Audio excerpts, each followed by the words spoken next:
I am just running a little late, so give me a couple minutes.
Every single day, I'm gonna make something great. That's my way. Every single day, I'm gonna make. Hey guys, Tony the Soy Sauce Assassin. Welcome to the Saturday show. Today I kind of gather up my nerve to smoke the 601 Kryptonite because I remember somebody said that this is supposed to be really strong, and I don't know how strong that really is. But I make sure I have enough sugar. I had a pretty big meal, but at 4, it's been a few hours now. That's how late I ate. How early I ate the dinner. So, and also, I found one of these things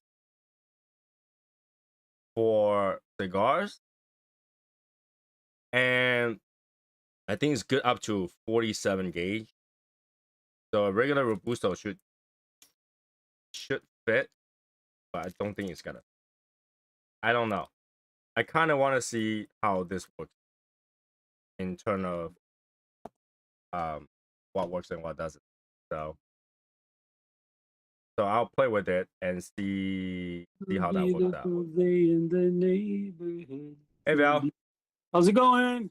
not too bad. About to light up a cigar? I sure am, buddy. I am gonna light up. I don't know what I'm lighting up.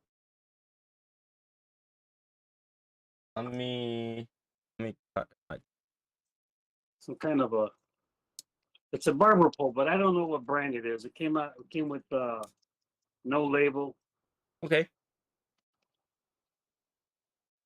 I'll show it to you. I don't know if you can see it or not.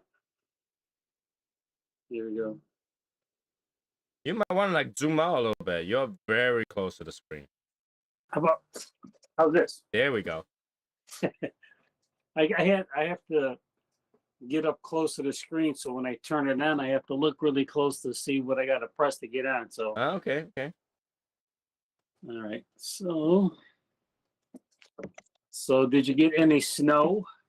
We did. It's kind of weird because like a melting snow. You can't plow it. Wet, heavy? Oh yeah, it's wet. It's like slush. Ah, So I can't really plow it with a snow plow because it will have just clogged up. Yeah.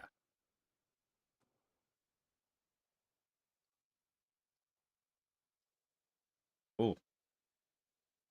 So I tell you, we were supposed to get hit with snow anywhere from 4 to 6 inches.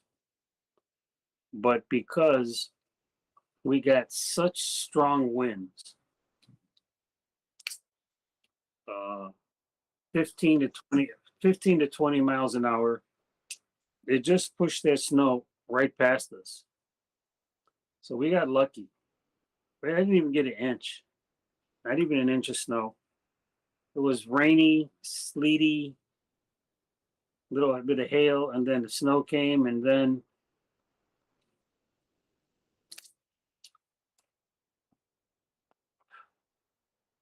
it was all gone by today because it warmed up.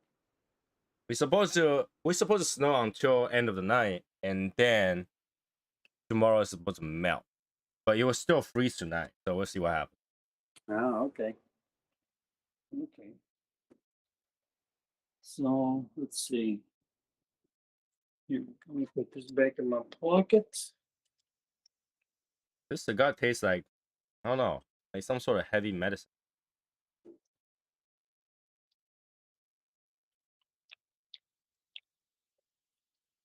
It tastes very grassy.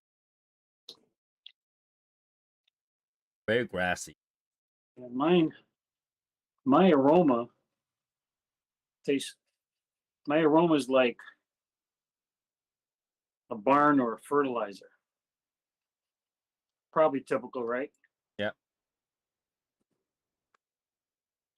Yeah, it tastes kind of grassy. Tastes kind of like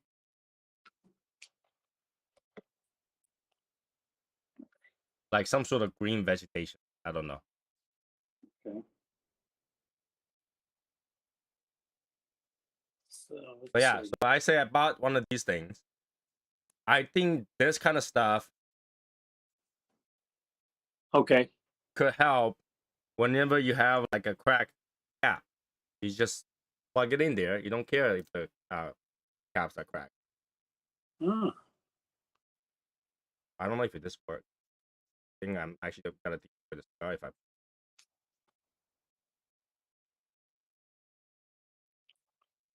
It oh, kind of okay. worked, but I think if you put too big of a cigar, it's just gonna destroy the cigar. I think they sell different sizes, and this is the size I got. That's whatever. Can you? Is it what is it? Plastic or It's wood and wood? plastic. Okay. But yeah, that squeezing in there definitely kind of destroyed the wrapper. But I think it's a good try. It does work. It does work. So if you have a fucked up cigar and that you just don't care, you want to plug it in, use it, I guess you can. I guess you can. I think the draw is easier when I plugged it on. Yeah, somehow the draw was easier when I plugged it on. Huh. It reminds me of one of those the kind that you put the cigarette on. That was a big fat thing way back. Yeah, the filter. Yeah. Yeah, but this has no filter in it. This just literally holds it. So that if you smoke to the end of it, that's the knob that you have. You don't really have to care about it.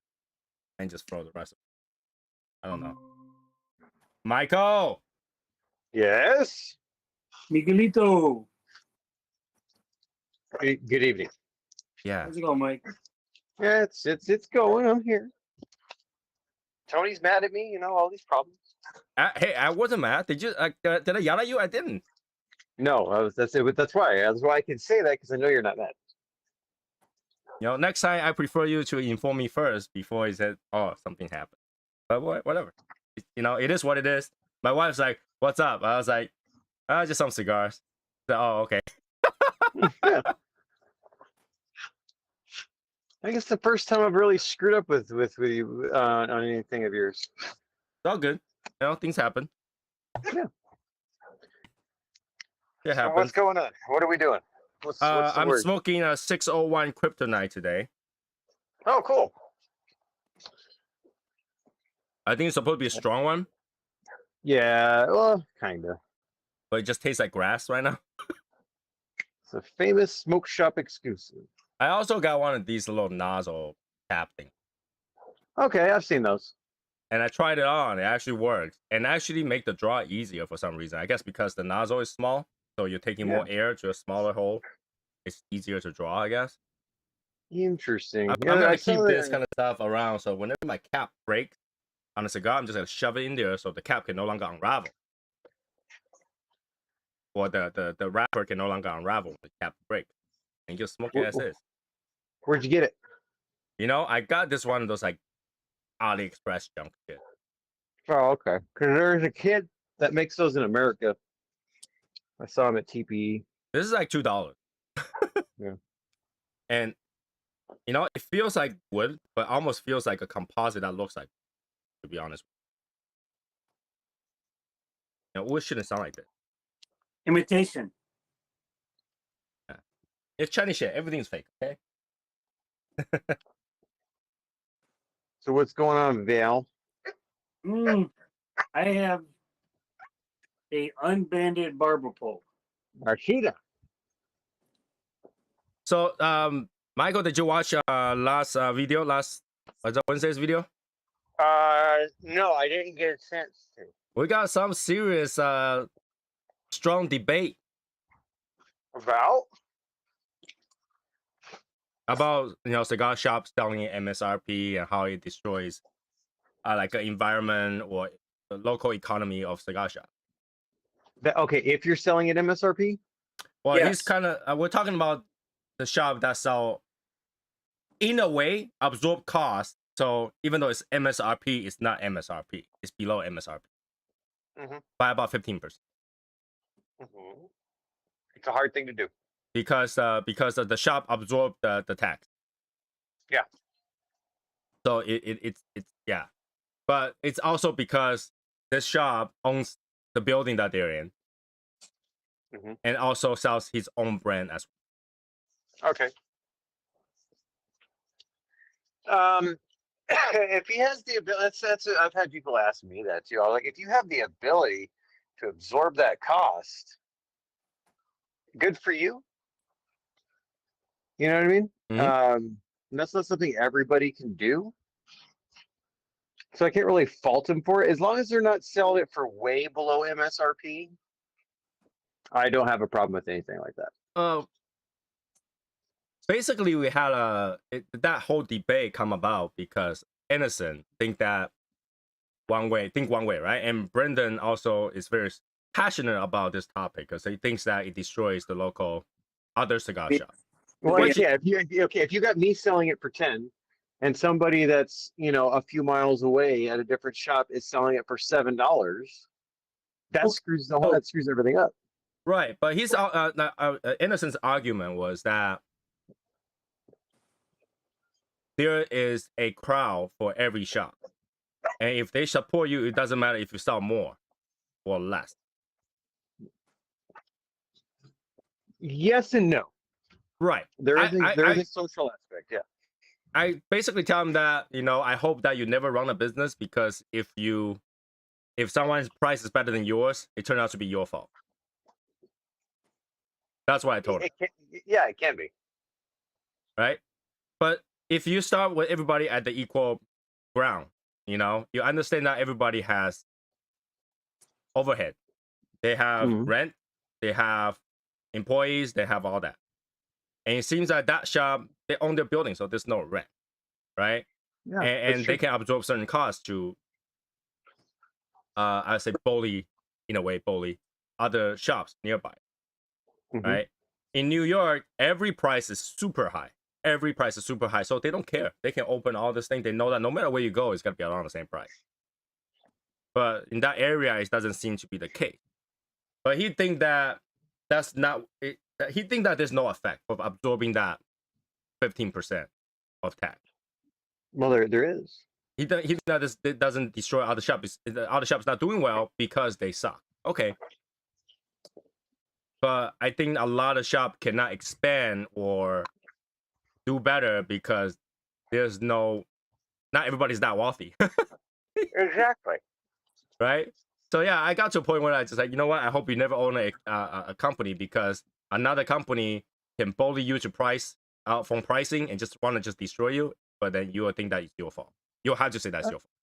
And then it's also super, super regional. So like here, it'll cost an average, say a regular box of 20 cigars, it's going to cost $4.30 per box in tobacco tax. Okay. Okay. That's it. So it depends on where you live. Here, as long as you're not trying to go super aggressive pricing, you can absorb that cost. It's not a big deal if you're moving volume, right? But you go somewhere like New York, Jersey, I'm sure has high tobacco tax and all that stuff. That's where it really starts hurting. Yeah. I think I forgot to bring up the point to him in regards to like a comparison. I don't think we end up keep talking about different things because he's not doing apples to apple. He's not he's like, okay, McDonald's have their crowds, Wendy's have their crowds, you know, that kind of stuff. And why is Wendy's still survive? That kind of stuff, you know?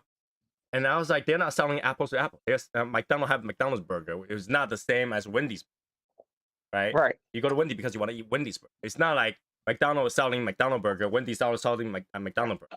If they sell a different price range, now there's a problem, right? Right. But because they're selling different products, they can set a different price range. Mm-hmm.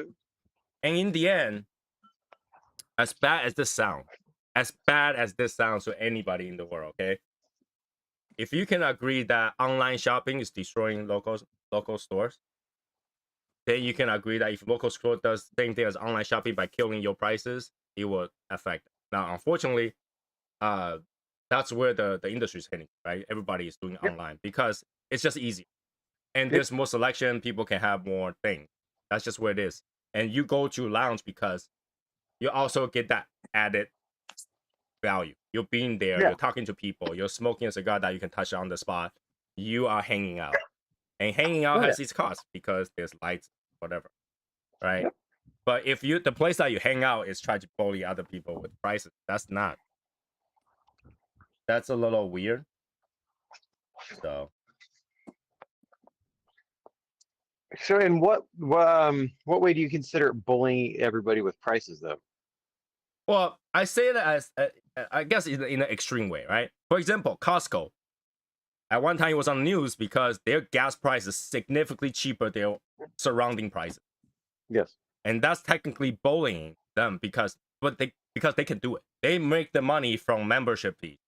Yeah, so they'll absorb the cost of the fuel. Right.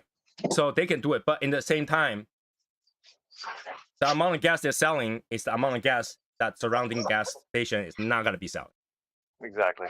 Right? So that's bullying. That they know they can do that. They know it will hurt them. But they don't give a shit because they're a big company. Yeah. Right? So in a way, that's bullying. I mean, that's like, I can do it. What are you gonna do about it? You know, in fact, I'll lose money over this just to fuck you up. Kind of. Okay. I think that's not the main point of any business owner, or they would not think that way. Unless they're doing with a vengeance, right? Like, oh, you open a cigar shop right across from me, I'm just gonna be cheaper so that you cannot survive. That kind of stuff. Okay. But I think majority of the time owners don't think about that. They just think, I can make it cheaper, why not?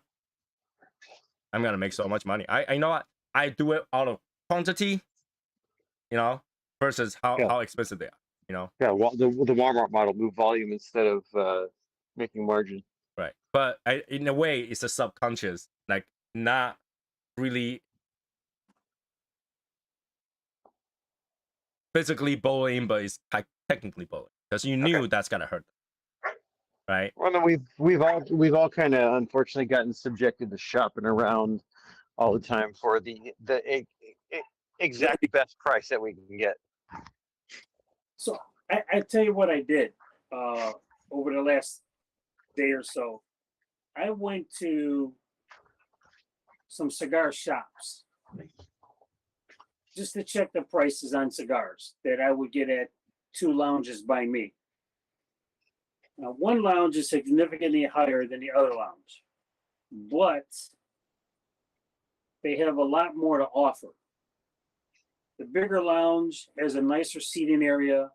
They have much nicer chairs, much nicer tables, ashtrays. They give you water, they give you coffee, they get the Wi-Fi. Of course, you got the heat and electricity, and they got a TV, okay?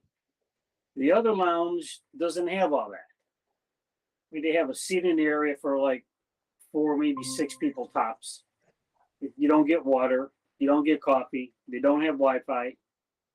Okay. Then I went to 2 shops, and the shop prices were significantly lower than the other 2 lounges. But again, they're shops. No diggity. They have nowhere to sit.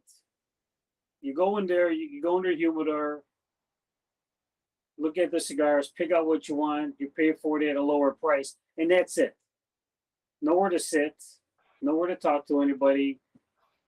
If anything, one shop had a small table and 2 chairs in front of their store.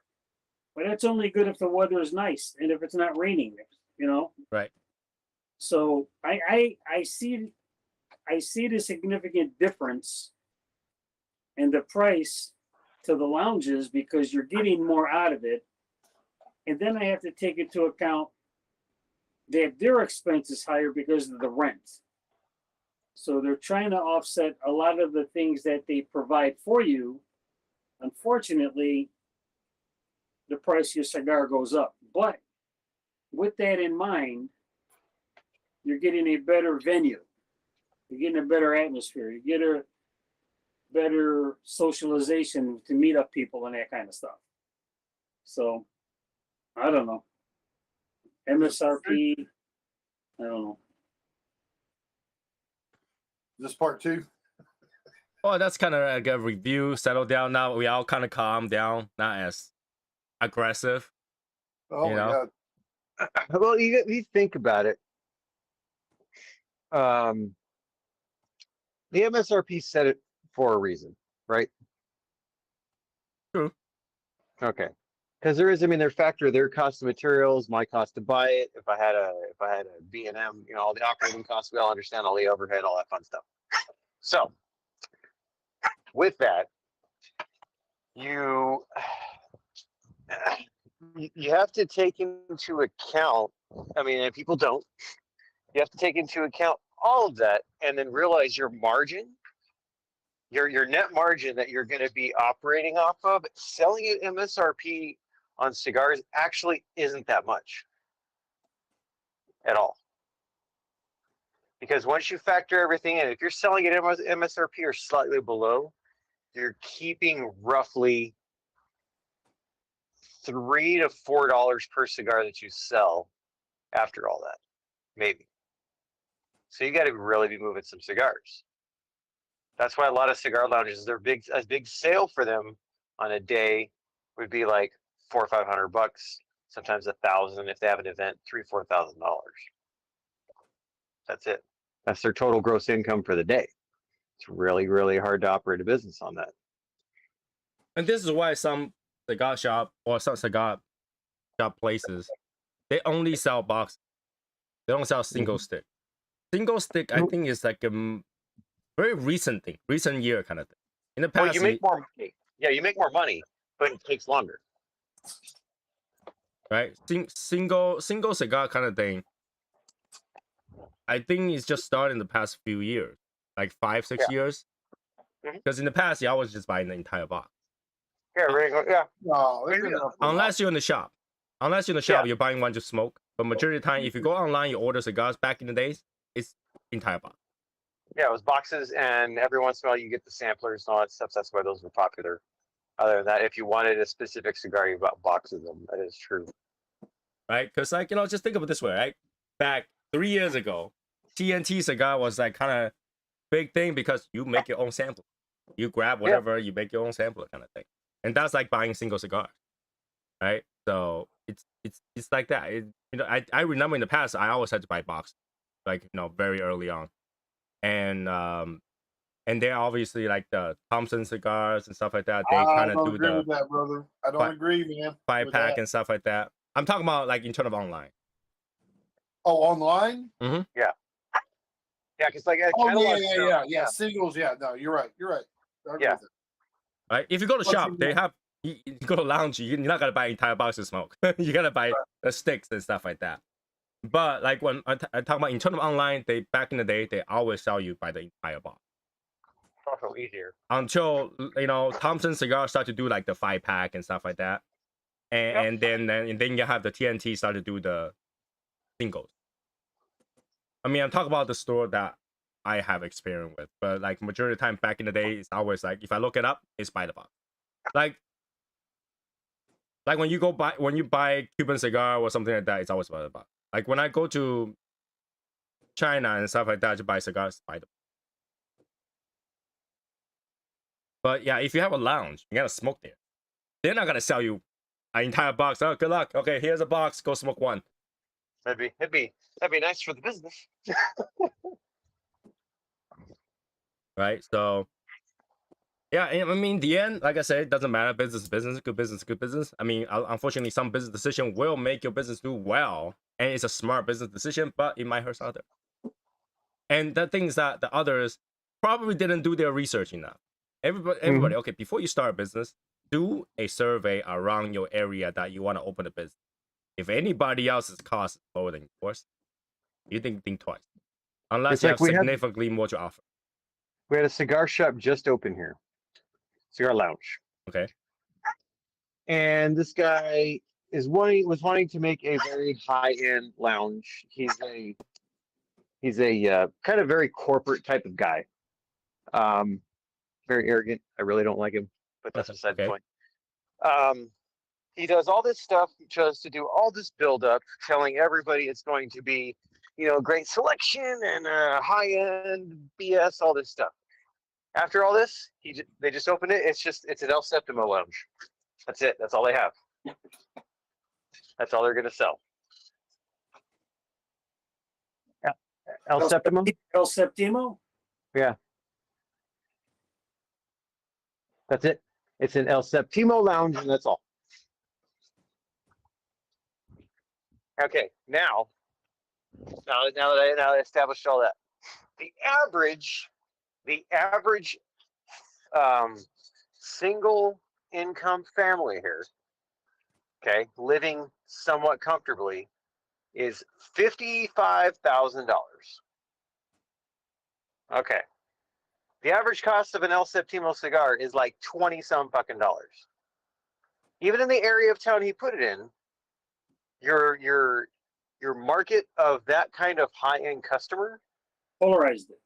is very, very, very low. Narrow. Very low. Very slim margin. Or, I mean, yeah, very, very slim market. I don't know how this guy's going to stay open. And I'm being very honest. Because same thing, he did not understand the market.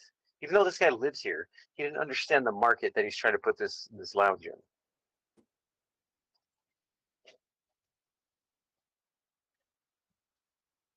Okay, well, the area that he's in is also extremely expensive for rent.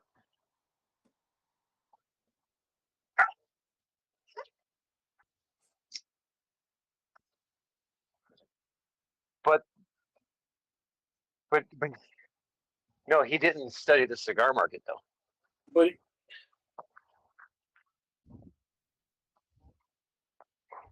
only if you're an El Septimo smoker. Exactly, because that's all he had. That's all they have there. But let me ask you this: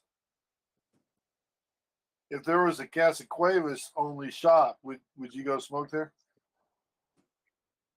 Okay, look at the price. Look at the price difference. Hold on, let me finish. And not just you, right? Because you're a fan, but if the average person comes to Casa Cuevas, would they find variety enough that they would enjoy it, no matter who?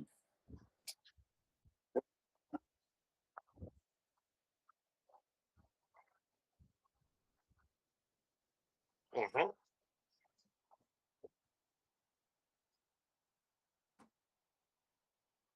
Yeah, so you're narrowing the market so much in a place that has such a low median income for the city, and then you narrow that down. That area is a little bit higher. I'd say it's in the $125,000 yearly income average range per per income household. So I don't understand where his market research was, if any at all. That's what I said.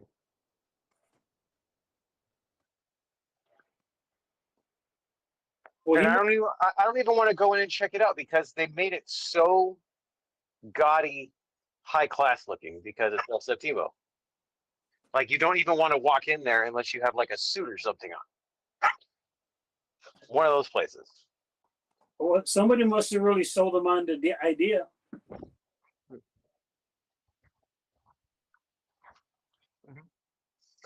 No.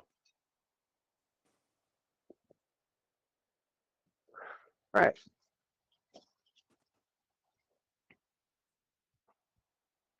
Mike, I think you should go there for us. Oh, I probably will eventually, but he doesn't. I don't think he likes me, Don't matter. Money's and I green. don't know why. No, Money's I don't green. know. Doesn't matter. I don't know why. Because like I met this guy one time and I said hi to him and it was very nice, and then I don't know what happened.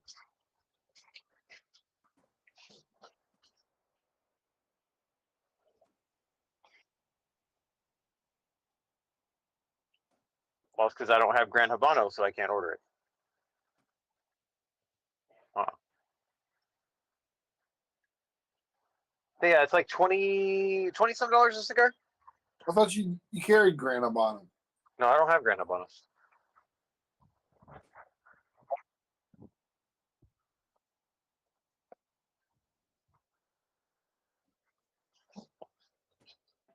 Every cigar is a bundled cigar until there's a bin and it's in a box.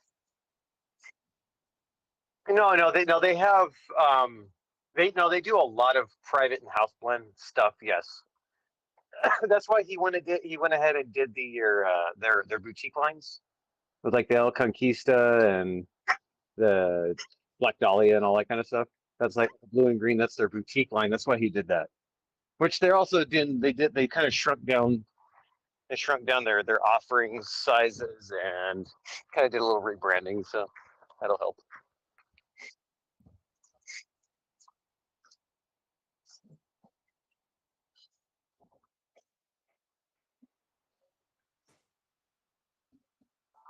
That's what I was gonna say. It doesn't stick with the times because at one time, yeah, it probably looked really awesome, and then it starts getting lost on the shelf after a while.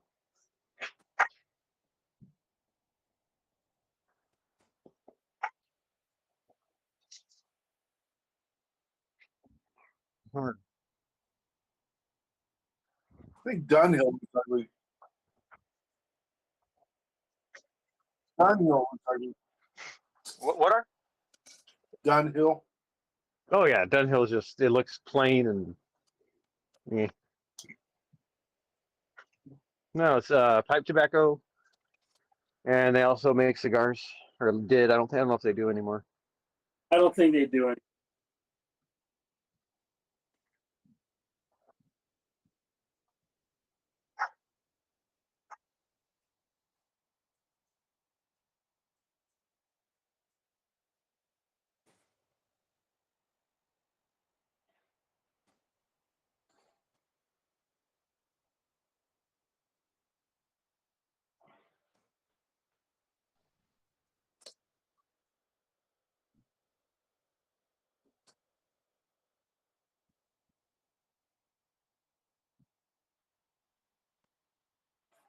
Yeah, what I told you guys, it wasn't over here. It was like 3 inches of snow on my truck when I went to work the other morning.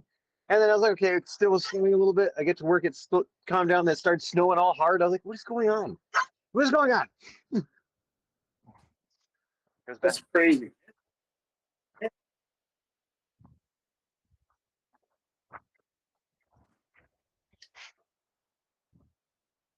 Yeah, here it wasn't cold enough for it to really stick. So like most really.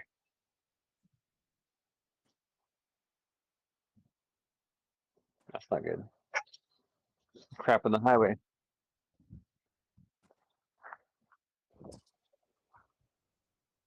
Maybe they all followed behind the truck that dropped a bunch of nails or something.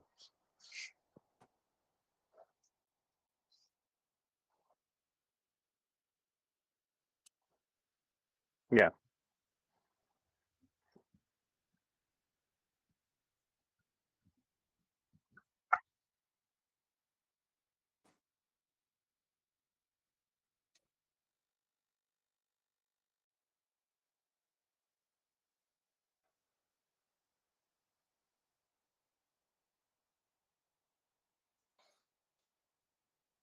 Oh shit!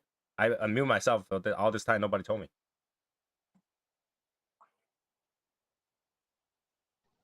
You're muted. I can hear you. You guys can hear me. I guess the screen cannot hear me. Nobody told me that they Nice. can't hear me. I can hear you. Fine. The screen technically could never hear you because it's a screen. The show, people who listen to the show is not gonna hear me. But that's good. That's good. I say a lot of trash. Said a lot of things nobody wanted to hear more of. Exactly. Nobody want to hear more about that. So it is what it is. Yeah. I mean, just another week waiting for cigars to release. Cigars. It's one of those things like whenever you go to a trade show or something like that, you hear all the news, and now it's waiting game. I hate that. That's what nobody understands. Yeah, everybody's like, "Oh, great, it's coming out." Sure. So, Mike, what do you know about this Casa Cuevas sampler pack they're coming out with? There is they're all Toro size. It's a core line. It's all 3 of the core lines and a Reserva Maduro and Reserva Connecticut. That's it. It's in a fresh pack. That's all. Did they give a price on those yet? $40. You basically get one cigar for free. That's pretty good. Yeah. I'm surprised they included the reserves. 2 of them. Yeah, well, the Reserva Maduro, Reserva Natural, and then the 3 core line. 3 core lines. Yeah, I'm surprised. Well, that price range, you kind of have to. Yeah, you got to give a little bit of something in there. I mean, it's a neat idea because they have, especially in like the Midwest and stuff, they've got a lot of just small shops that don't have any room, and Yeah. that they're trying to get a foothold presence into shops, and it takes a little bit of effort. So stuff like that kind of helps. Sometimes it doesn't look the greatest, but if you work the math, they come out to be around the same though. Like whenever you buy a box, you usually get a 10% off by buying the entire box. So if you buy 5 boxes or 4 boxes, your 5th box will be technically. Yeah. It's the same idea. It's just a lot. They give you that discount before you had to buy a box. I think it's a good gift though. Like, if you have somebody just started smoking cigar, or you want to get somebody to, like, you want to introduce somebody to a brand, that's one pack. Yeah, give, that's pretty one cool. of each and everything. Yeah, that's pretty cool. Not that you can already do that with Michael. Yeah. Speaking of box situation things, there's trouble brewing at McKinney and Fuego. I'm just saying. Here it is. Yeah. how come? What do we do? We didn't do nothing. But they're having that blackened event. And they're offering up all this swag if you buy a box and stuff like that. And lawyer Val over there, he's like he's sharpening up his spikes, man. Let me tell you. But that's okay. Val's not gonna be there. If here's Here's the thing. Look at. If you're gonna promote that, and you're gonna say a box, you better say what count box it means. But that's hard though, because not every box has had the same count. Like Patina had the oddest box count ever. Agreed. 16. But what he's trying to get at is that don't advertise it. Like, they had an opportunity to advertise. They know what they're doing. They know what the They could have just called it 20 cigars instead of calling 20 That's a it. box. Yeah. That's it. So look at when this happened to me. I was relatively new into smoking. I had no idea 20 count box. I see box. And if I buy a box of cigars at that event, and that event box is a 10 count box, that's a box. Well, Val, a wise man once said, "You're right, but you're wrong." Yeah. No, but I'm telling you, he's on it, man. You want me to call him right now and find out if that's still right? or they could phrase it. Shouldn't you be They busy have to- today? They have to phrase it equivalent to a 20 count box. Shouldn't you What's be going busy on? today, Brendan? What's going on, Because you Sunshine? know, because it should not upset me. This has been over. This is going on 2 years, and it still bothers me because I don't think it was right. It wasn't fair. I Val, don't think. I had to tell I you, think it was an injustice. Val, I really think cigar industry is a relationship game. If you have good enough relationship, even if you buy one cigar, they will give you a hat. There's So things what that happened is you haven't established that relationship with that brand. Wait, no. Because when I went to this lounge, listen here, wait, guys. Okay, wait. All right, look at. This was not the first event I went to that lounge to. But when I go to the events, okay, I try to get on what they're providing at the event. You know, you buy 4 cigars, you get 1 cigar free. You buy 5 cigars, you get a cigar free, and you get a raffle ticket. Or if you buy this, you buy that, you get more tickets. When I go to an event, I'm dropping $85 to $135 at the event. Okay. So when they advertise, buy a box, you get this swag. And I didn't care about the swag. I wanted a hat. I wanted a goddamn hat. Okay. So I buy the box. It's a 10-count box. 10-count box. And I paid his money out. I don't get a hat. But that's what I'm saying. I think that they play with the words just so that it will be easier for them to flex for those people who are. Yeah.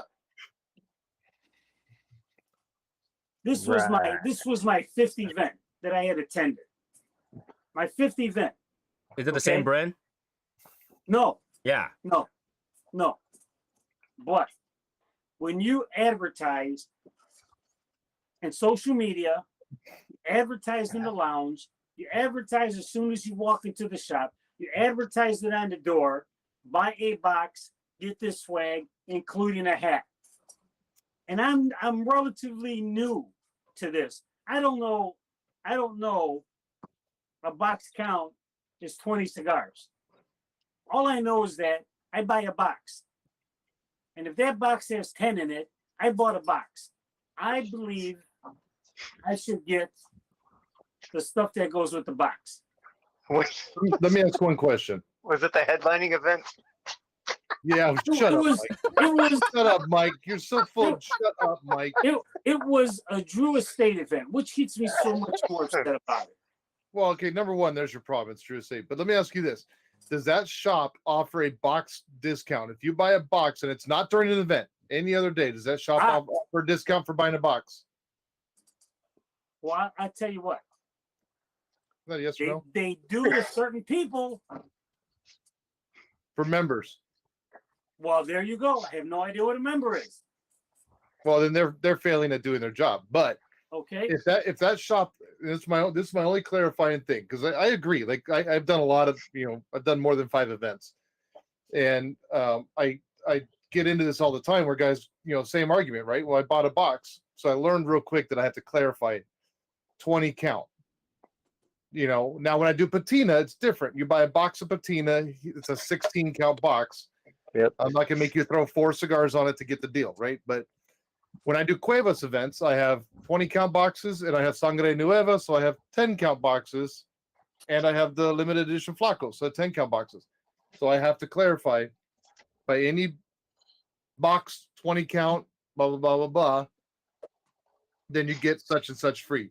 But if that shop offers a box discount, I typically don't have to clarify it because the shop has already set the precedent that a box is 20 cigars. But Val, with that said, since I just saw Brendan coming up, did you have a cigar mechanic hat? I do have a cigar mechanic hat. I know you do. I do. Because I was gonna say, if you're looking for a cigar mechanic hat, no, little guy does have it. No, I tell you what, Brandon made a statement on one of our chats. If I got X amount of boxes, I would get a hat. And I made sure I qualified for that hat. I will tell you that much. Yes. And you got the hat. Do it, and I got the hat. There you go. I got the hat. Mike, Mike told me about it. Don't worry, you're getting a hat. Don't worry about it. You're getting a hat. I got the hat. Very happy with it. Very happy with it. I love it. Here we go. I love it. Yep. But now you know most times the box is 20 is going to Well, be I mean, considered 20. I mean, I do now. Yeah. I mean, after the fact, I do now. The only thing that bothered me was that they should have indicated on all their advertisements Advertisements. applies to a 20 count box or Yeah. 20 cigar equivalent, because I bought a 10 box count of the Undercrown 10. Okay. But what if I bought 10 singles of different Drew Estate cigars? I still don't qualify for the goddamn box because it's not a box. See, at my event, you would. Well, yeah, you would if you indicate or equivalent to a 20 count box. So you should only Okay. come to my events. The problem is that they should have honored it anyway in terms of like false advertising. So They should have, I mean, but they don't. I mean, maybe I really had to take a lot of steps back to think about this. Maybe it was not false advertisement, but maybe it was me being new to the industry, new to the cigar, not being aware of the count or that, and the expectation that people that go in to buy cigars understand it's a 20 count box. However, because of that, I did not go back to that cigar lounge about 11 months. 11 months. It's still misleading because I actually run into the situation today, not with cigars. Okay, my wife and I went to CVS, and we were just there to get a birthday card for the father-in-law, and then we turned to the front, and there's a bunch of like those beef jerkies and dry fruit, and they were on discount for $2.99. Now, we didn't really read into that sign, just big giant letter $2.99, so we grabbed a few. Went to the front counter. You scan it in, it's not $2.99. And we're like, oh, you know what? The sign right there is $2.99. And she explained that is actually the deal for Sunday, but they don't have enough employees to do it on Sunday, so they did it today. They put the sign out today. So that is a misunderstanding. In a way, the ad is somewhat misleading, but she gave it to us anyway.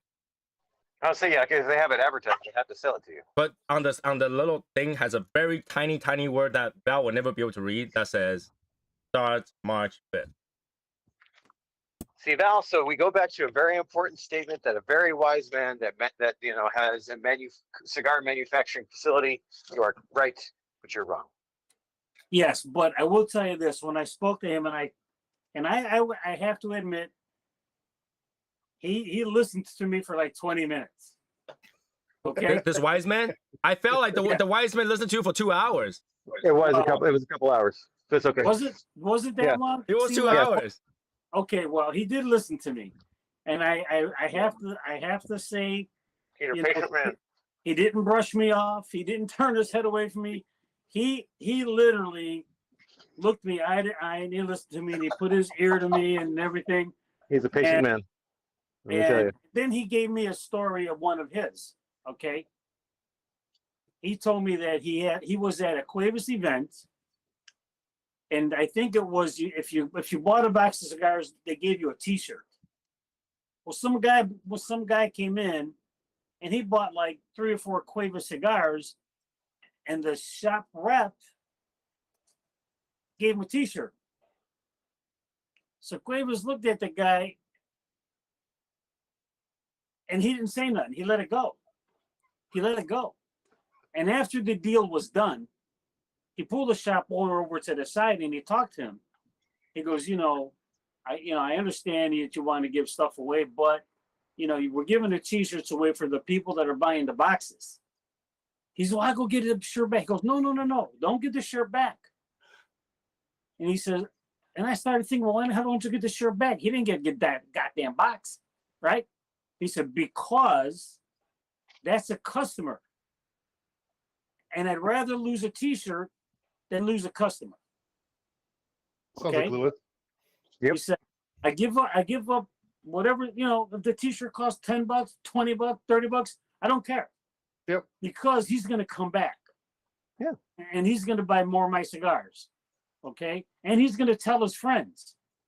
Okay. And which was true, because after my experience, I told my son, I told my son-in-law, I told my friends about what happened to me.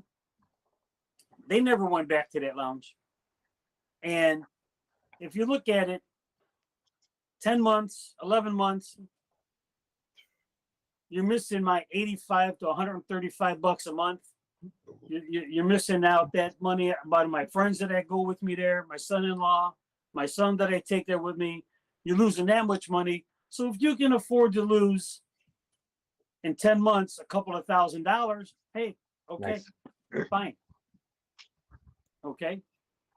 Now I'll tell you this. I did an event, Val, and I told a guy, I said, he comes up to me and goes, if I buy a box, will you give me a box free? And I said, absolutely. So he rushed in, he bought a box. And I went over and I pointed him to the pile of empty boxes and I said, you can have any one you want for free. I didn't lie, because he didn't specify Right. if he bought a box of cigars, would he get a box of cigars free? And I told him he can have any box he wanted over there in that pile for free. So the wording goes both ways. But I will tell you this. The events typically, when I do events, usually the deals are set by me. So they're set by the rep.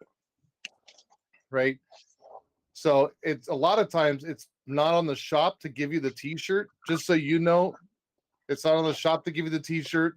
It's not on them to set the deals. It's usually on the rep to set the deals and to give out the swag.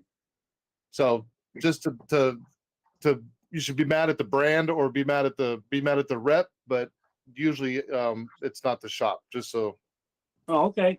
so you know that. And a lot of people don't understand that, but like I walk in and they go, hey, what are the deals? And I'm like, here's the deals, because I bring all the crap with me. It's not the shop. But just to put it out there, right? Yeah. If Hey Matt. Hashimoto. this is why Yes, we I know. always do cigar mechanics events, right? If something fucks up, you can go right to him. Yeah. Punch him in the face if you want to. And I will tell you this, Mike has always told us, Right here. if you got a problem with your cigars, let me know. I'll make it right. I'll get it done. Yeah. I'll get it fixed, whatever. Michael literally said that to me today. Yes, I did. I was like, no, just let it be. No, because you know what? Michael and I have had that conversation at many events, and he knows that the cigars are going to be backed. Like if you have a problem, yes, it's a naturally made thing. Things happen. Like try and be forgiving that it is naturally made. I mean, be understanding, but at the end of the day, it's going to be made good, and Michael will be made good. I'll be made, like everybody will be made good in the long run, or we're not going to we're just not going to handle that brand anymore. You got to stand behind your product. But I want to tell this story. I want to tell this story. So this is what happened. Okay. So Michael been holding those 55-year was it knuckle sandwich? 55-year, two sticks for me. And when he built me, the website didn't allow me to buy it, so he had to fix it, whatever. But I guess he fixed it at 3 a.m. and which I actually went to bed because the night before that, Cigar Mechanic was with me until morning, and I would walk straight through the day. Right? I walked straight through. I was dead tired at the end of that. At the end of yesterday. That's what happens.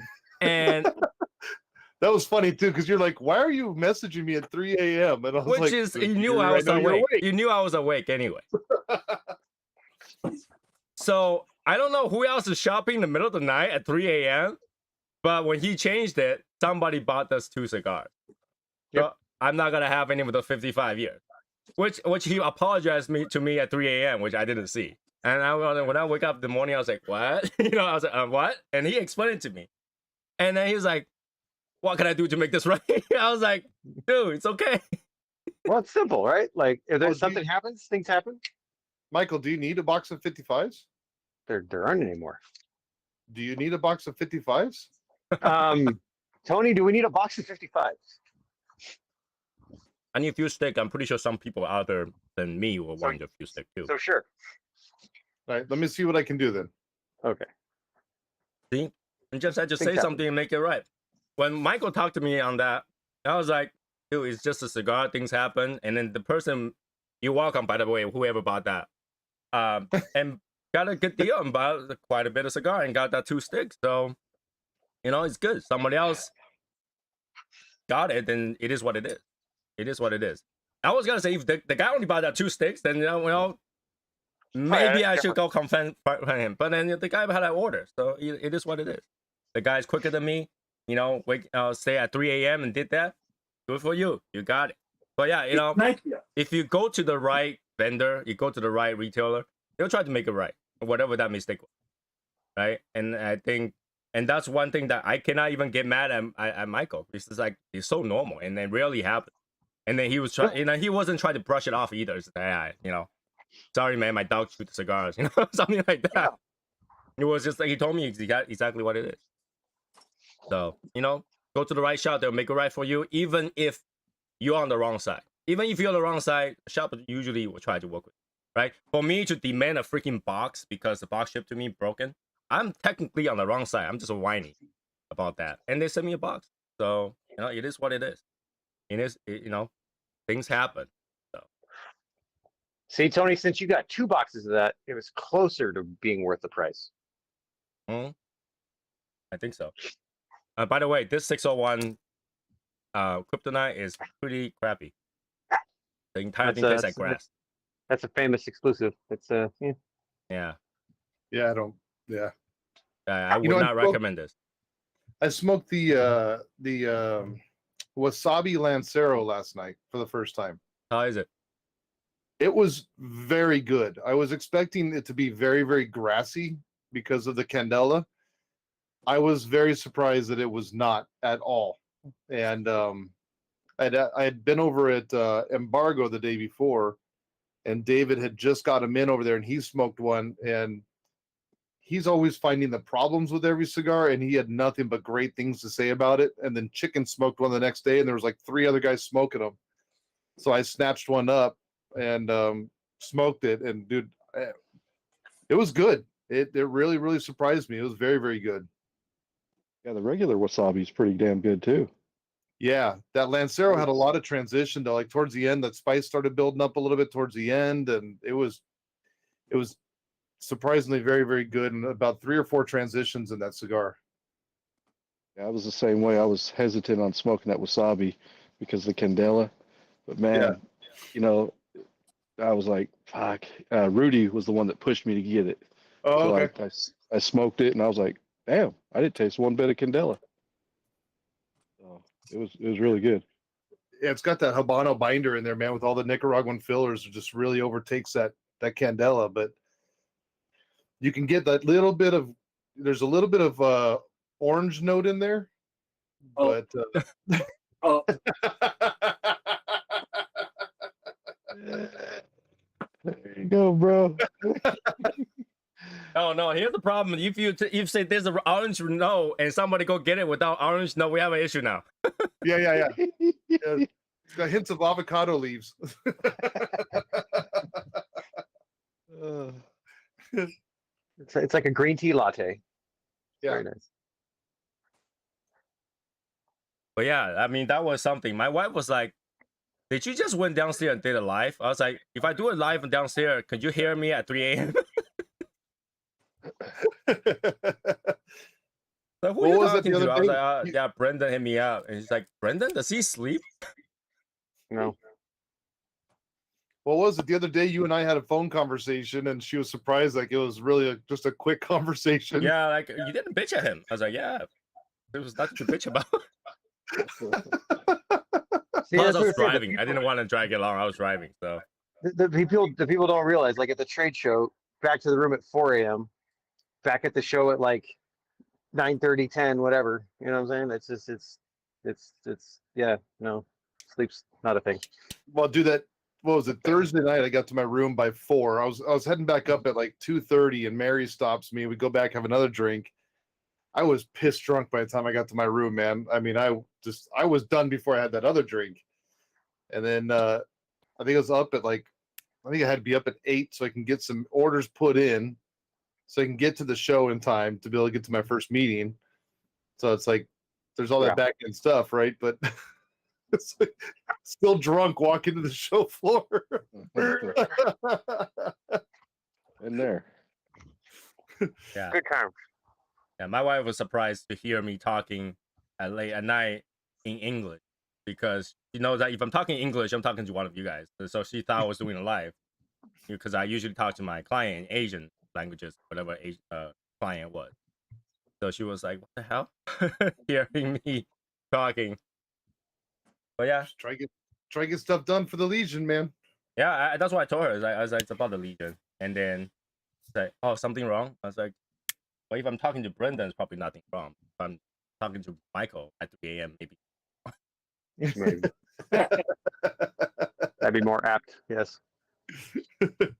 Well, what's great is you and I are talking. I'm texting Michael. Yeah. Because I know I know Michael just got up to get ready for work. So I'm texting Michael as you and I are talking. Get stuff all done. works. Which tells you that 6 hours of sleep thing is a myth. 100%. 6 hours of sleep is wonderful, but rare. Yeah, I mean, if you wanna run your own business at all, sleep will be one thing that you're not gonna get, and that's true, right? You know, you used to work 9 to 5. If you own your business, now you're 24/7. So I go to the trade show just to be able to get a little bit of sleep and get away from work. while working, He doesn't work at the trade shows. No, I just walk around, smoke cigars, talk to people. it's enjoyable work, but still work. I think you spent 50% of this trade show talking to Mo. Yes, I did. Very pertinent. It ended up being a very fruitful thing. Oh yeah.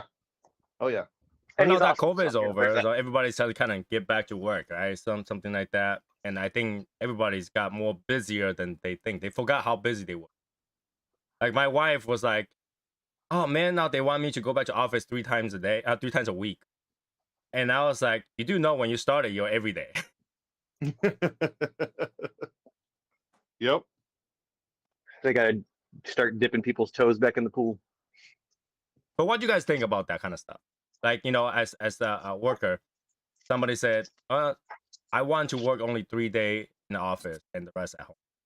I tell them that's nice. How about you be here 5 days a week or you don't have a job? You'll do that, like, you know, because a lot of companies actually lost quite a bit of workers on that, right? I mean, obviously, some people like Albert, they can't do that, you know, or Matt, there's no way you had to go. Okay, there. well, I mean, is it gonna make you more money because they're working from home? Well, that's the problem. That's the thing, right? Something like what my wife's field is finance. Everything's on computer. You type in the number. You don't really have to be in the office, other than the fact that they want to feel the office feel full because they spend millions of dollars on it. But that's more like flexing than anything that's more active or useful. Well, it gives you. I mean, unless you have a really good employee base, most people aren't that self-motivated, so it gives them that structure that they need to actually be productive. Because not everybody's productive like that. But the thing about finance is that everything has a deadline, right?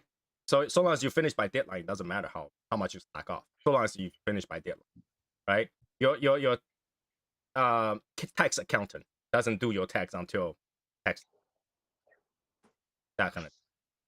So for them, so long as their report goes out at a certain time and pass the audit, it doesn't really matter. But what they really want to do is, because they spend so much money on those buildings, they want to see it filled. They don't want to go to nothing, because now they can do write-off and they can justify it. It's like, all right, we spend $1 million a year on these buildings, only 20% of people go to work, right? So that's where the industry is going to, right? A lot of places, a lot of companies, especially tech companies, you know, people rather work at home and have a cigar while they're typing in the numbers, right? Hell yeah! I'd rather everybody work from home because they smoke more that way. Mm-hmm. I make more money when people work from home. Right? But that's what it is. Like, you know, they want you to force you to go back, and they give you that 3-day. How do you choose which 3 day?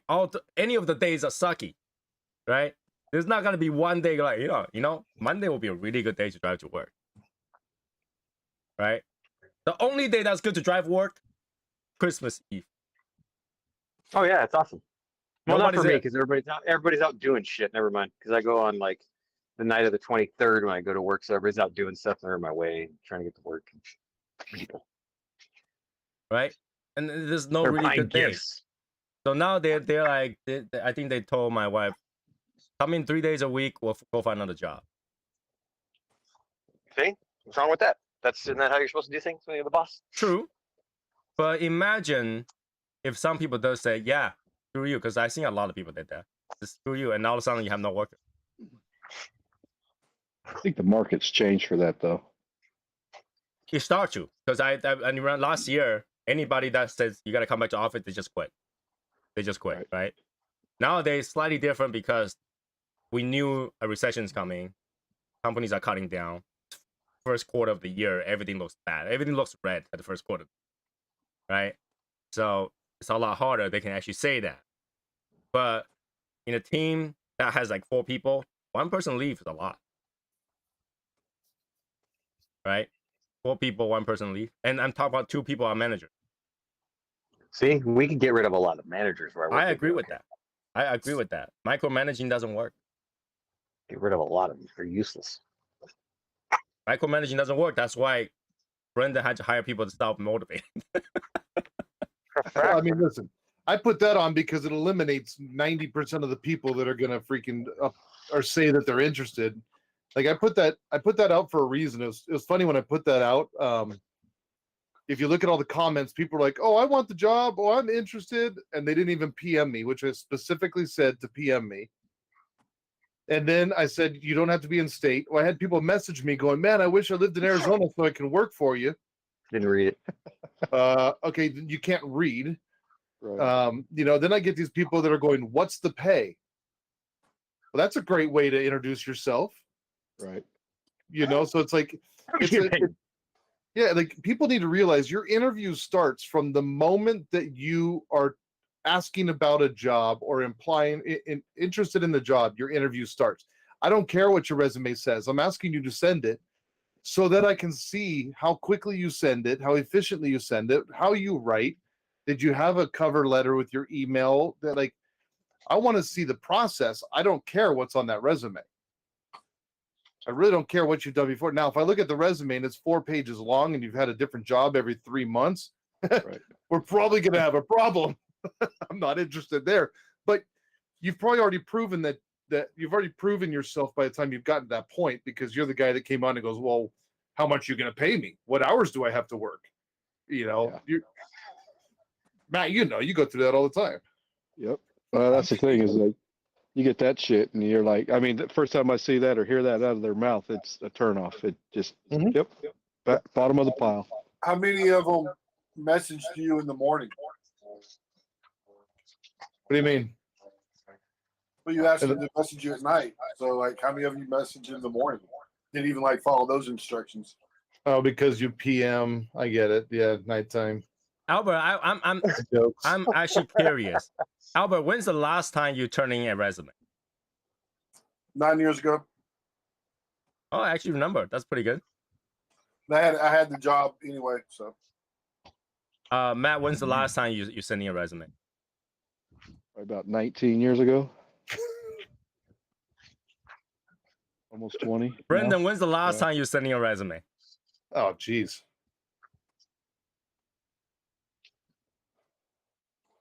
Wow. I don't know. I'd have to look at when it was updated. I have no idea. Val, when's the last time you sent in a resume? 1991. Wow. Oh shit! Wow, that's something serious. Yeah. Well, we got You know, a few I had- people in the chat room. Let me know when's the last time you sent in a resume. Dude, I sent one. I mean, I was trying to get a different position at work like 10 years ago. at a place that I already work at. They wanted a resume. They look at it because my resume is 1 page because I haven't been in like a million fucking jobs. This is it.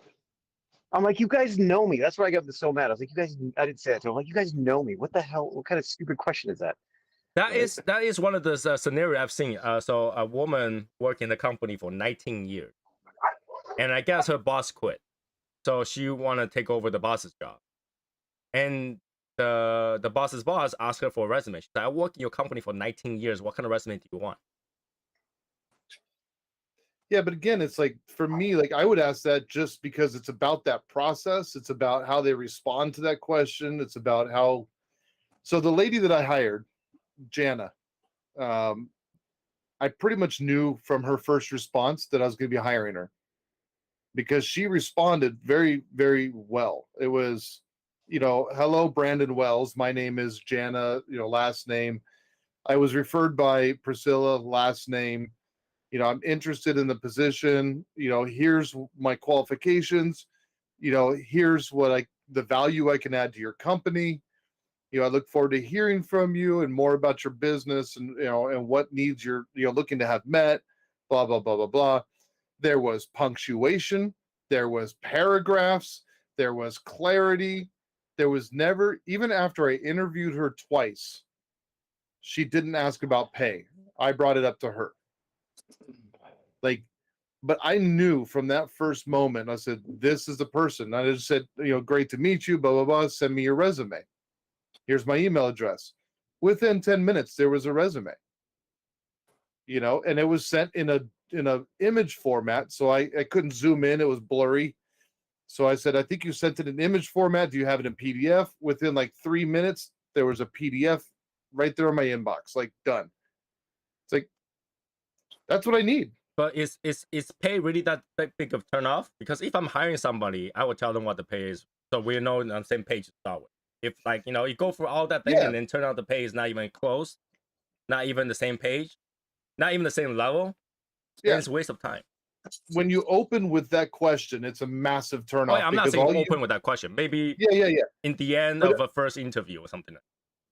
No, and I was impressed, and I think she, I'm hoping that she realized that, man, we're gonna see where this goes. She's giving it a chance, which is what we need. So, she told me what she would like to see. I came in less than that, but I also explained to her so we can grow into that. But I'm not going to pay you that higher dollar amount while you're learning my systems and really not providing any value to the company. Mm-hmm. So I'll pay you to train, and then once you're trained, we'll talk about a higher pay. Like, that's not a problem. She's like, awesome, that's great, But it's all those things. I even noticed in our conversation, like she would listen and then respond, not try to cut you off. Holy shit. Like, that's what I need. I'm looking for an assistant. I'm not looking to hire a general manager of a store that's going to go and, tell everybody what to do. I need somebody that's going to do what I need done. You don't want that. You know what you should do. Yeah. Oh, please. Yeah. Let me come work for you so I can tell you how to do your job. Go start your own then. So let's switch a topic to something more cigar related. All right, some more cigar. I'm out. I don't know anything about this stuff. Say what? I'm out. I don't know anything about this. Yeah, you can learn. You can learn. Okay. So cigars, premium cigar tend to have double cap, right? Okay. Compared to other cigars. Now the cap doesn't really cost them. Why doesn't all the cigars just have double, triple cap? Because they're using the leftovers, right? They're using the leftover leaves and just do good thing, use a cutter, cut around, and then tape on it. No, it's not leftovers. Because from what I see is that they roll it and they cut the side off and then roll it, right? And then they use that same leaf that's left over, and then they cut around and tape it. I mean, not tape on it, glue on it. So if there's so much left, why don't they all of them just do that? Well, it's a stylistic thing too. Like Padron has their stupid single cap. That's just how they do stuff. Right. Why? I don't know. Does anybody prefer double, triple cap over I a would single cap? I'd rather have a triple cap on everything. I'd rather have a triple cap because I can't see Matter to the me. first. Because you can see the first one. Don't matter to me as long as it doesn't come unraveled. Right? Why doesn't the cap just go way over? Why isn't the cap like has to be a cap but not like a round, like a band rather? If that was to prevent it from unravel, why does it have to be capped so that you had to cut it? But why doesn't it just bend around it? Aesthetics. But if you cut the cap, isn't it still just a band left? No, but at the end, it's not rounded, and it's got different aesthetics. And then also, when you're putting it in the cellophane, there's less damage. True. To have the end capped. So now the question is why doesn't everybody have 2 or 3 cap if it doesn't custom it? Preference, style. Yeah, as I said, like Padron, it's got their style. Everybody's got their style to things. Padron cigar just I don't know. A lot of Padron I know. cigars just look so raw to me, like in like rough way, not really aesthetically pleasing to me. So Yeah, you open like any of the 1000 series, and they look very rustic. Hell, for a while there, the 64s, like all that stuff was looking terrible, man. Those wrapper leaves were looking like they had been waterlogged or something, man. They were bad. They got real veiny for a while, and then they got real like choppy looking, almost like the box had been underwater and they try to revive it or something. Yeah. does anybody prefer the cigar already pre-cut, no cap No. at all? No, Albert, I do. you do? Yeah, because you Yeah. didn't want to cut it because you can't see. So Val, you want me to pre-cut all your cigars before I send them? I got this. Fondle them. I got this nifty cutter that helps me. So There you go. Albert, you didn't have your answer. Do you prefer cap cut, pre-cut?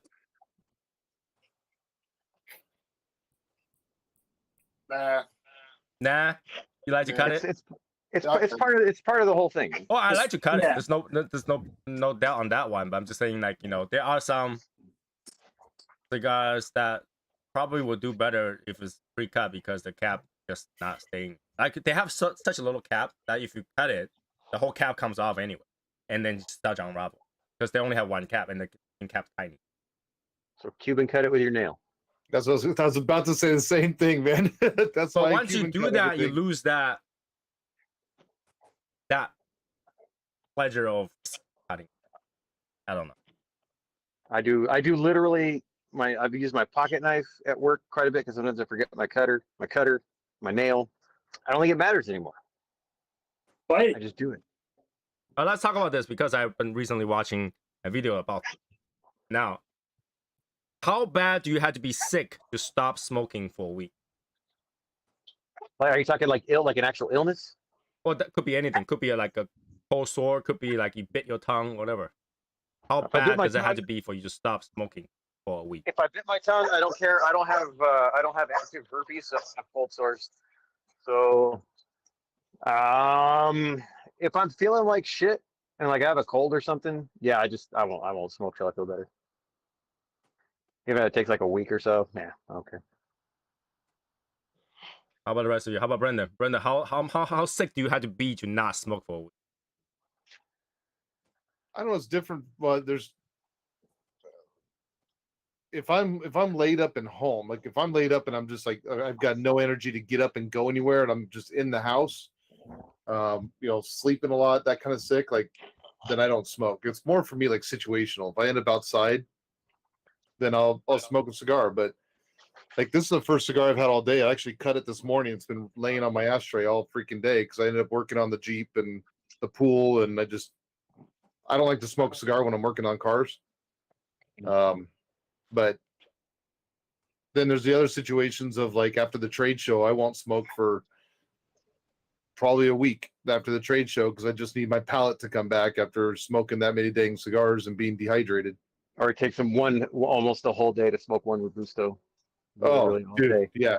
Oh, All day. and it tastes like crap the whole time because your tongue is just freaking fried, dude. Yeah. So like I think after this trade show, I didn't smoke for like a couple days, man. I just was like, I don't even want to see a cigar right now. I just relax the palate. How about Matt? How sick do you have to be? Oh, if I can't taste them, you know what I mean. Same thing as Brandon. If I can't get out of bed or if I'm just moping around, like I'm not going outside. I'm not putting in the effort to go smoke a cigar. You know. Yeah, it's not enjoyable at that time. You know what I mean? Right. If I can't enjoy it, then there's no use wasting a cigar. Now, if you were tired but you were able to smoke in your house on your couch, would you smoke a cigar though, laying on your couch? Like, because for me, it's the effort of going outside, right? It's like getting up, going to sit in my lounge, like that whole thing. But like, if I could just lay there on my couch and grab a cigar and smoke one while I'm watching YouTube or something like that, like I might pick one up and go through it all day. I won't smoke in my house. You know, that's just something with me. But I mean, if I was smoking in my house, if I was single type person, I don't know. I just Right? don't like to go inside the house either. You know what I mean? Like same thing. I can't work on cars and shit. Smoking a cigar, I can't. I don't know how the fuck people do it. It with might not be a cigarettes good and- idea when you need up gasoline and everything. Well, it's Well- not, especially batteries and shit. You know. And, The cigarettes I understand because people inhale the cigarettes, so they're used to that being in their nostrils. But like, when I've got a cigar hanging on my mouth and I'm like tuning a carburetor and I'm right there on the edge of it and I can't breathe because the smoke's going right towards my nose and I'm drooling everywhere because it's like you start drooling. You're like, oh, why am I even doing this? This is stupid. Right. Well, I was just out here. We were in the hot tub, right, 30 minutes ago, and I was putting the top back on it and shit, and I couldn't lay my cigar down because it was snowing and shit, so it was all wet. So I had it in my mouth, and I was trying to fucking breathe and shit, and I'm like, what the fuck? And you guys gotta learn to get the breathing down while you do that. Come That's on. the first thing I thought of was, how the fuck does Michael do that shit, man? You start looking for which way the wind's going, turning your head Yeah, that way so it's getting the fresh air. Exactly. I was like, whew, trying to keep blowing. I mean, it was a fucking mess, man. How about Albert? How sick do you have to be? If I can't breathe well, then that's it. Normally, So you feel like coughing in a way or something like that? That would do it. pretty much. Val, how sick do you have to be? I got to be pretty sick, and mostly it's got to be a respiratory problem. You know, yeah. Talking about like the smoke in your nostril. I had this problem. Wait, Tony, hold on. How sick do you have to be? How sick do I have to be? If I'm not in a good mood at the end. Doesn't have to be sick. If I'm not in a good mood, that's the end of it. So I don't have to be very sick. I mean, and that's the thing. I think that's a good testament about dependence. Is that if I'm not in a good mood, I don't have to. Yeah. I don't have. I can go through weeks and weeks not doing it. That's totally fine. If I'm going on vacation and the place doesn't allow smoking, so be it. It doesn't make me feel like I need to go outside for 5 minutes, smoke, and come back, no matter how sick I am. Like my brother does that. He will be coughing, nose will be like stuff and everything. He had to have a cigarette. He can't. Oh, wow. There's no way. Every 5-10 minutes, he had to go have one. He come to me, like waiting outside in the car. He light one up, take 2 puffs, and when I came out, he just dropped it. He's like, okay, let's go, because he just needs to have that period, even if it's just 2 puffs. So, but yeah, talking about the smoking the nasal. I think it was 4 or 5 days ago. I don't know what I smoked. I just picked up one of those things that had no ban on it. Just and before I go upstairs and work, and I think this happened for 2 days. I keep smelling something rotten. And no matter where I look for, there's nothing. Trash is clean, everything is good. I'm trying to smell everything, but like it's not like all the time. I just like I'm standing there typing something outside and I smell it, and it goes away. And I smell it again, it goes away. And I know, like afterward, I think it's a cigar because that's the only thing I did different is pick up a no ban cigar and smoke. and I keep smelling it. My wife was like, "Why are you smelling it?" I'm going everywhere. Go to her room, smelling it. Go to her, smell her hair. Maybe it's a really bad shampoo or something like that. She's like, "Why are you doing it? It's so rude." I was like, "I smell something rotten. I don't know what it is," and I keep smelling it. And I don't know how. Like it lasts for like 2 days. For 2 days, on and off, I smell something rotten. It's probably got- that tea in your tub. Hmm? Probably that tea in your tub. No. Because I was in my office, and I went to my wife's room. I smelled it. I walked by it. I was like, "Oh, it must be my wife." I walk in. Nope, everything smells great. Must be my wife. No, I was like, maybe she used some sort of like a mask or something like that. Just smells bad. One of those things like clay or something like that. They don't always smell good. I was like, maybe it's that. Went to her room, started smelling everything. She's like, "What are you doing?" I was like, "I smell something rotten. I'm trying to find out what it is." I smell a pile of clothes. I smell everything, and then I just can't find it. So I guess cigar smell can actually linger in your nose long enough if it's bad enough. Tony, you want to know what's the great thing about a trade show? It doesn't matter. Everybody smells like cigars. So it's like you're just used to the smell. It doesn't matter. You get No, a it brand cigar, smells smells like- like cigars. Doesn't It matter. smells like something sour and something rotten. Stale smoke in your nose. It might be. It might be, but it lasted for 2 days. My car doesn't smell like cigars. It smells like heaven. What you do? Spray it every time? No, I just smoke in there. Smells like cigars. But it was bad. It was bad. So that's a repercussion for those people who decide to pick up a really bad cigar. So don't rut your hair if you don't have to. It will stay in there. It will stay in there. I don't think like people will have that problem if they don't rut your hair, but like it's stuck in my nose.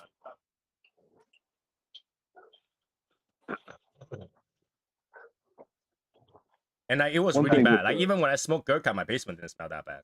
It was bad.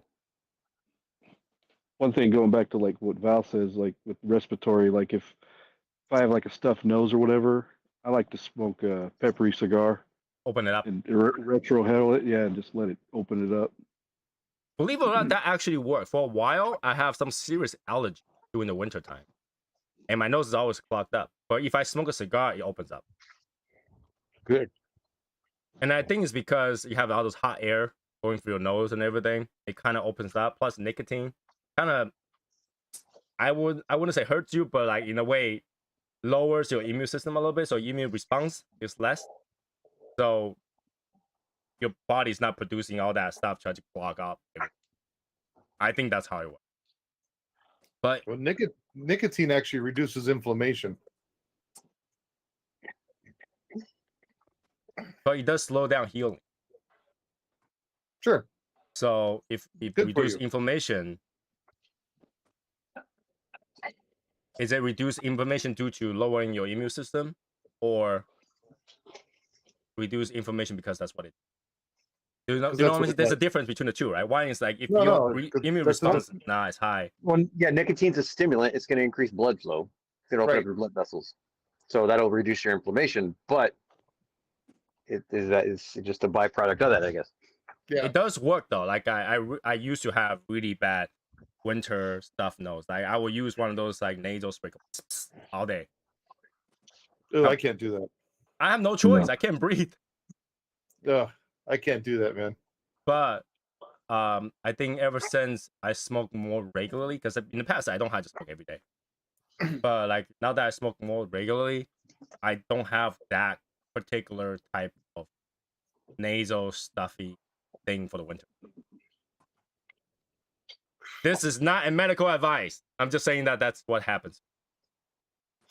Medical advice by Tony. Yeah, that's Wang. not medical advice. I'm just saying that's what happens. Like every time I stuff nose, I just go smoke. Gone. That is true.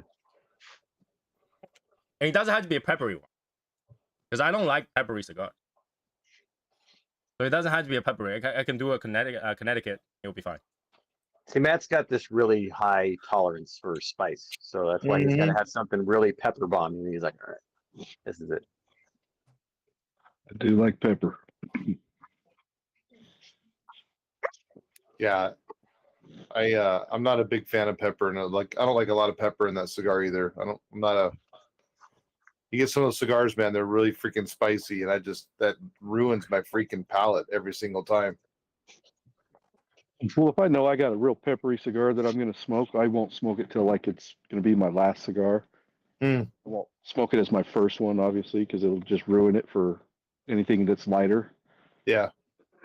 So Is there a way to tell whether a cigar is strong without knowing what cigar that is, and ignoring the fact the cigar color? Okay, if you don't know what tobacco's in it and all that kind of stuff. Yeah, and you ignore the color. Let's say you're colorblind. Yes. How do you tell whether that's without smoking it? Before smoking, Smell the foot. smell the foot. Because like a lot of times you can tell what kind of tobacco to an extent is in it by smelling the foot of it. Well, obviously, I'm 'Cause talking sometimes in there's- internal for rookies, completely rookie. Yeah, no, if you smell the foot of it and it gives you that really weird eye-watery, peppery blast, a lot of times it's gonna have like some Nicaraguan or something in there. It's gonna have some sort of spice to it, or it's gonna have a lot of Ligero or something. Well, I'm talking about strong in terms of nicotine. No, that's Yeah. what I mean. So like if you smell the foot of it, and I mean like there's some cigars I smell the foot of and it makes me sneeze. Yeah. Like if you smell the foot of that thing and you're just kind of like, whoa, like it just gives you that punch, that's typically going to be a higher level of Ligero, higher strength tobaccos that are going to be in there. But obviously, you can't do that in a cigar shop. You got to go in there, pick up the foot, and just smell every single one of them. that's what I was going to say. Well, no, but Put 'em I guess back. but you also said if you're colorblind, so like I mean you can look at the foot of the cigar too, and you can usually tell if there's some darker tobaccos in that mix. You can tell as well. So if you see a lot more of the darker leaves, then you can just assume that that's going to be a stronger cigar and probably have a little bit more pepper to it. It's especially when you see like guys that actually blend, and then they have something new that they're trying and they haven't tried it, and they do that, and they're like, wow, this is gonna be really weak. There's not much to this. There's not much presence to this. And they smoke it and they're like, yeah, this is really bland and really like flat. You're like, wow. Like an Ashton Classic smells like nothing but hay. Like you just smell that thing. It almost smells like Special K cereal. It's just got this like it does. It's got this like grainy smell to it, and the more grain, the typical like lighter it is, the more spice, the typical stronger it will be.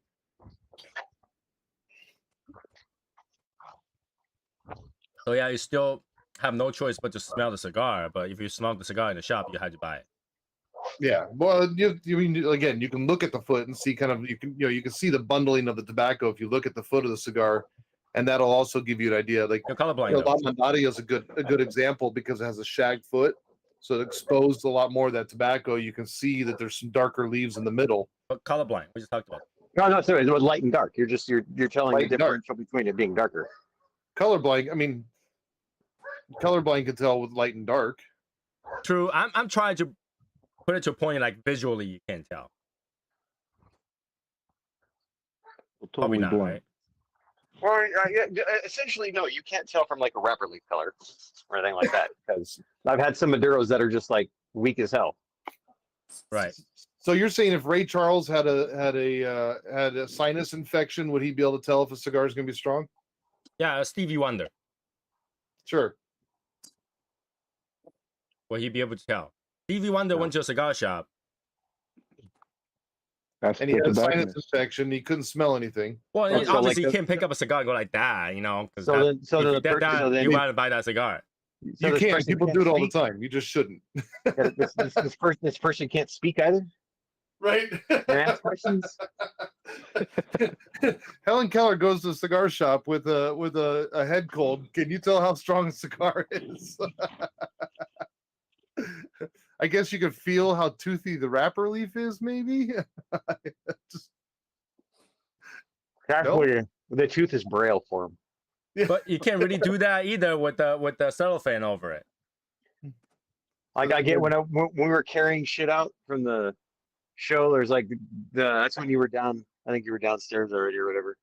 And like I was bringing that last cart of stuff, and I did that. I gave the one guy, he helped me pick up a couple things that fell, and so I had a cigar in my pocket. And I gave it to him, and he did what everybody does that you can tell doesn't smoke cigars. He smells the cellophane. Yeah.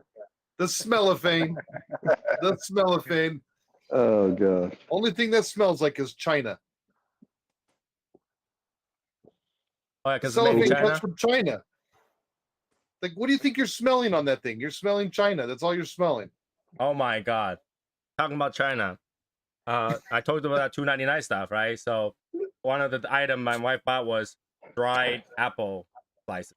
So those dehydrated apple slices, and she read the back says product of China. Oh my goodness. And then she looked at the beef jerky that bought says product of USA. And she's like, why isn't like, made in China too? I was like, who wanna import beef from China in the US? Exactly. Who does that?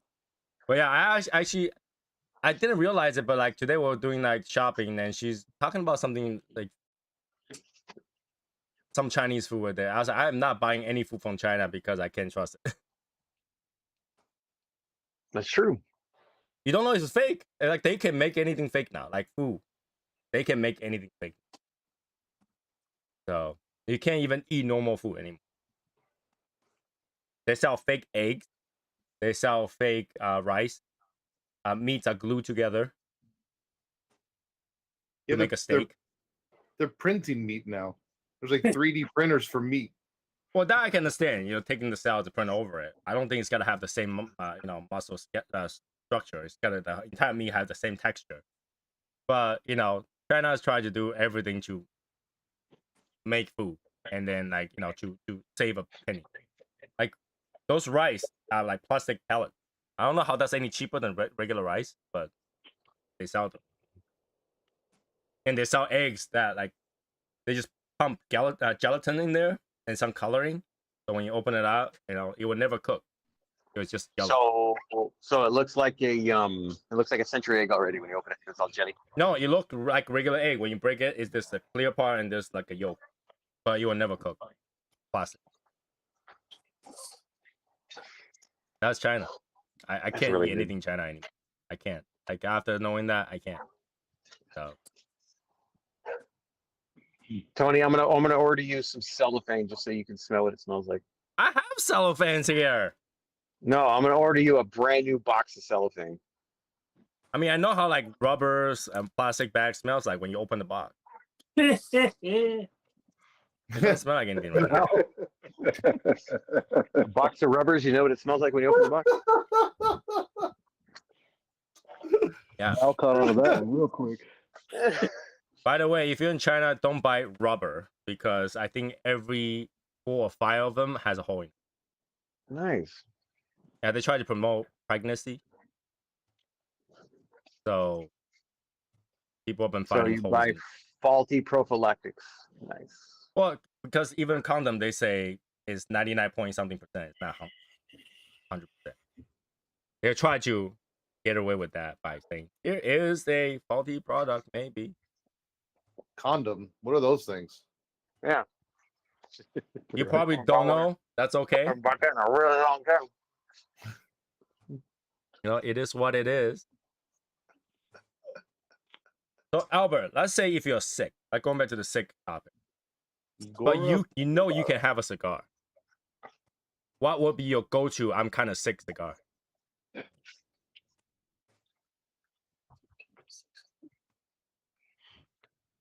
I'd probably like in Connecticut. Yeah, but which one would it be? Or it doesn't matter. Just pick a Connecticut and smoke. Cuevas, Connecticut. Fuck. Yeah. All right, Val. What about you? What's your go-to? I'm kind of sick, but I'm gonna have a cigar. Probably a Camacho, Connecticut. Okay. Michael, what's your go-to? I'm kind of sick cigar. Cuevas, Connecticut, a Scorpion, Connecticut, or maybe a Crema. Maybe. Okay. Brendan, what's your go-to? I'm kind of sick cigar. That you had to drag Fratello. yourself out of bed for. Fratello. Jesus. And Fratello Oro, that's it. That's the one it goes to every time. I smoke the same cigar over and over again, so I always smoke the Cuevas Connecticut. That's just I smoke that probably 90% of the time, sick or not. Really? Okay. Yeah. Very original. Matt, what's your go-to? I'm kind of sick, but I'm gonna have a If cigar. I'm sick and I can't taste anything, and I'm that sick that I can't taste anything, I find the crap in my humidor that's sitting there that I was like, this is terrible, so I'm gonna smoke this and get rid of it. Okay, all right. Matt, what's I'm kind of sick, but I'm gonna have a cigar. Oh, Anything Espinosa, spice, crema, 601 blue. I don't know. Spicy, something spicy. Something spicy. Hashimoto's like, oh, I'm gonna smoke something mild like the 601 blue.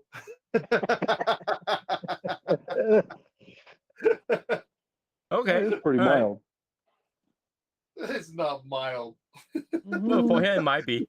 For him it might be. Dude, that's like a medium plus, dude. Like, I mean, I can smoke it first thing in the morning, but if I'm not feeling too hot, nah, I can't do that. All day long.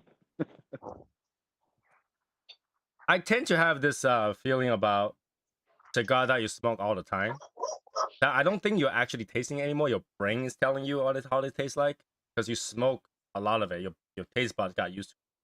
Like if I go eat rice, unless it's like very, very extraordinary rice, it tastes like nothing.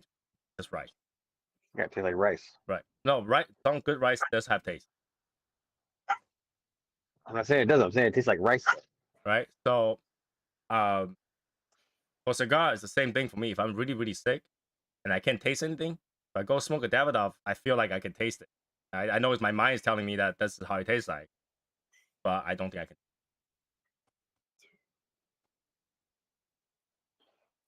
I feel Yeah, them I one don't knocks off, man. Let me tell you, the vid I've with never no had- taste, no smell. No. Yeah. Later. What did you say, No. Michael? No, with the vid with no taste and no smell, and they'll see everything just tasted like heat. Pizza? Heat. Heat. Heat, like hot. Oh, HOT. heat. Okay, hot. Okay, steam. Heat. Okay. I was gonna say, if it tastes like Pete, man, you'll have to introduce me to this guy next time I'm down there. Okay. Tastes I like- haven't met your boyfriend yet.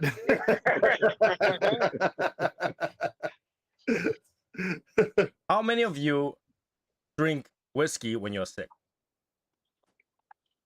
I will have a shot or two when I'm sick just to like make me fall asleep, No, No? Nobody?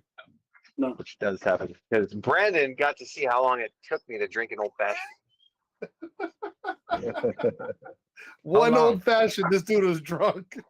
Yeah, Oh my Yes, I'm god. Whole one. I drank the whole thing. Took a while. That's okay. It doesn't take that long to go through an old fashioned. It took me like an hour and a half, probably. You drink as fast as Innocent. I know my pacing. And then Tim was like, "You okay?" I was like, "Yeah, I'm kind of drunk off this." He's like, "Are you sure?" It's like, "Yeah, yes, I am." How about this? Which whiskey is the worst pairing you have ever had? Has to be whiskey. Jack Daniels. Jack Daniel. Yeah, that stuff's terrible. Yeah, Jack Daniels. I'd have to go with that. Did too. you guys hear about the black Black mold Label. in Tennessee? the what in Tennessee? Tennessee, their like whole whiskey farm had like a black mold, and then like, yeah, it went through all the crops. It's gonna make the price of it go up, man. Uh-huh. They're doing it on purpose. My wife was like, what is the you know, what kind of damage does that do? You know, black mold. I was like, as far as I know, any mold that's not white is bad for you. That's Black mold's racist. very bad. Yeah, black mold can probably kill you. Imagine you walk into the farm, everything has black mold. The spore is Right, so, everywhere. Tony, that's so it's a neighborhood. All of a sudden, it's a whole black mold neighborhood in there, and like I don't like the way this is going.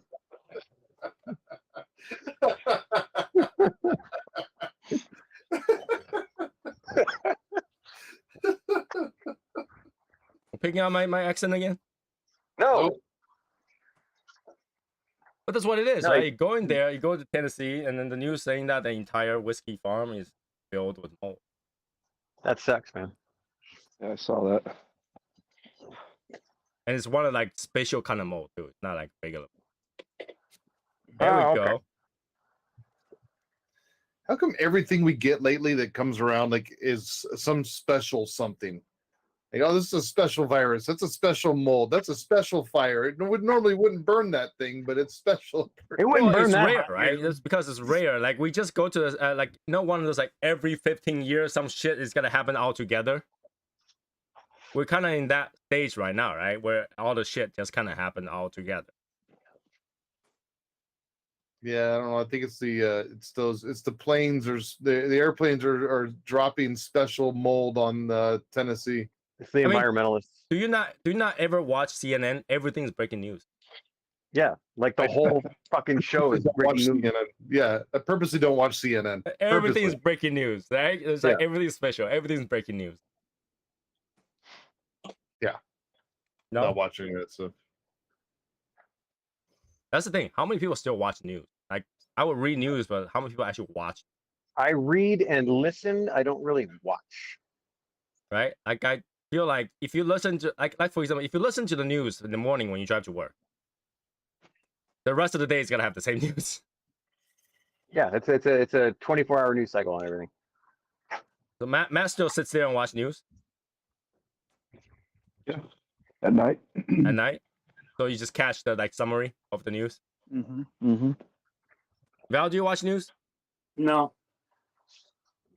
No. I quit for a long time, but Yeah, in Chicago, it's every day somebody's getting shot. So no. right. hey, your whatever Lightfoot lady got voted out. Yeah. She looks like Gollum. God, she's ugly. She looks like something Tell off me a if I'm fucking. wrong, but you know, she does. How about this? Other than half wheel, where do you get your cigar news? Well, here Michael last because obviously he knows everything from Brendan. Yeah. But Val, Oh no, I'm good. Cigar aficionado. cigar aficionado. How about Matt? Yeah. Where do you get your cigar news other than half? Yeah, I don't read half wheel. Wow. I read the Okay. whole wheel. Yeah, why isn't I don't that know. half wheel? I don't know. I just kind of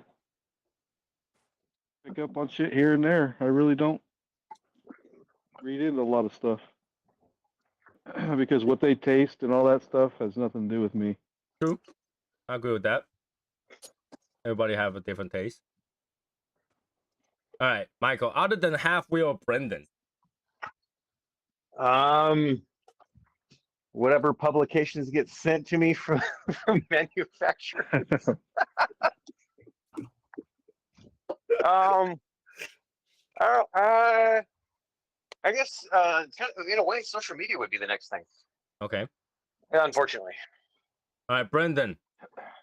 Other than manufacture anything and half wheel, how do you get your news? From Patrick Legreed before he writes it on half wheel. Oh, come on. No, you know the bad thing? I can ask him about certain things, and he's like, I don't know yet. I haven't heard about that. That's insider news, Brandon. Yeah. Yeah, I mean, I see stuff on Facebook, but usually most of the stuff that I see I already know about. So it's either half wheel or just hearing about it, phone calls and people. How often do you actually hear something from half wheel with Patrick or whatever, and then when it actually happens, something completely different? Almost never. Almost never. Yeah, there's usually most of the stuff I've kind of already known about. I will tell you the Alec Bradley thing surprised the piss out of me. I think, like I said before, I was actually sitting with Bradley of Alec Bradley the night before having drinks, and we were talking about blends that he's working on and projects they're doing and stuff like that. And the next morning I wake up and they've been sold. It's like, it was the strangest thing. Like, there was nothing showing that they had been sold. Nothing. And I was sitting there talking with Bradley. It's not like I was talking to his rep that may not know. I was talking to Bradley. It's so weird. I'm surprised how fast that went through because the news came out and 2 days later it was completed. Well, they've been working on it for a while, but they've been working on it for quite a while, but they did a great job of keeping that under wraps, man. I mean, a phenomenal job. Was it all timing though? They announced it had that TPE. I Had to be. I don't know. Like, I don't know what the benefit of that would be, though. You know, and Right. and like secondarily, like they paid for quite a large booth at TPE, so it's like I don't. Well, the brand still got to stay the same brand, right? Alec Bradley still got to be Alec Bradley distributing Alec Bradley cigar. Yeah, No, but no, no, it's under. It's they put it underneath Forged, the Yeah. Forged portfolio, and then on top of that, a lot of their sales reps did not know until the Right. article came out. So are you saying that from now on, all the Alec Bradley cigars got to change band and everything? No, they're No, gonna no, keep no, they're gonna keep the branding and all that stuff because they bought the branding and the packaging and all that shit. So that then But that makes no difference when you have a booth that. well, see, but the difference with this is okay. They did not, and for one, Alec Bradley, they didn't own any factories, and Okay. so wherever STG decides to have that shit made, doesn't matter if they use the same blend. It's not going to be exactly the same. Yeah. And it's distributed by STG under Forged. Mhm. So if you were an Alec Bradley rep, which no, I won't even go there. But if you were an Alec Bradley rep, you're not an Alec Bradley rep anymore. Now that goes under Sal from Forged. Like in my area, it's Sal, and he's the Forge rep. So now that gets added to his catalog or portfolio that he's repping in the area, and all those reps are no longer reps for Alec Bradley. Well, they had to re-sign contract with Ford. Well, Forge isn't going to hire him because they already have all the reps. So Okay, I see the Forge, problem Forge, unless it was a phenomenal rep and the Forge rep was doing a terrible job in the area, you know, they might say, okay, we're going to bring that rep over and offer him a job. But it's all the Alec Bradley reps they're out of a job. Oh, I'm surprised. People. I thought they would absorb them into their system. That's what I'm saying, because they already They have don't need that, him. they already have that relationship. So why don't you get rid of it? That relationship. Because they don't need them. Like they're already paying a guy to do that job. They don't need to pay two people to do the same job. So they General split off, you know, years ago, and they created General and Forged. Like they didn't split off, but they divided their company into General and Forged. So they already have, for all of STG, they already have two reps in every single territory. They don't need a third one just for Alec Bradley. They can just take that and add it to the portfolio of the Forged or the General guy. You guys see any other company to follow suit? Because it seems like, you know, the cigar industry is harder and harder with the price increase and everything too. Do you think another company's gonna sell? I don't know, man. I would have thought that during the FDA threats that they would have sold. You know, if the FDA still had the threats, then potentially I could see that. But 72 million. yeah, I mean, would you sell? I would. You know, and then they're like I said, they're probably keeping them on. They're probably keeping Alec and Bradley on. They you know, they may have had negotiated a deal to keep him on, like Jonathan Drew stayed on with Drew Estate. You know, Matt Booth stayed on with Room 101. Right. 72 million, you can start a new brand. I don't know. Well, I guess it all depends on where that brand's at too. I mean, I don't think Jonathan Drew sold when Jonathan Drew sold to Swisher. I think he needed to stay on with them. I think a lot of that, most of that money that he sold for went to pay off debt. For Alec Bradley?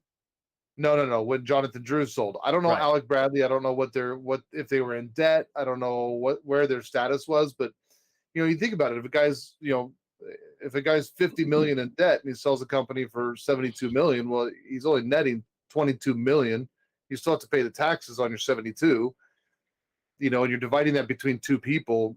You know, is a net leftover of $6-7 million really enough for you to retire and say I'm done when you've been used to a lifestyle? But here's the thing, like, Brendan, do you think somebody with $4 million can start a cigar brand at 960?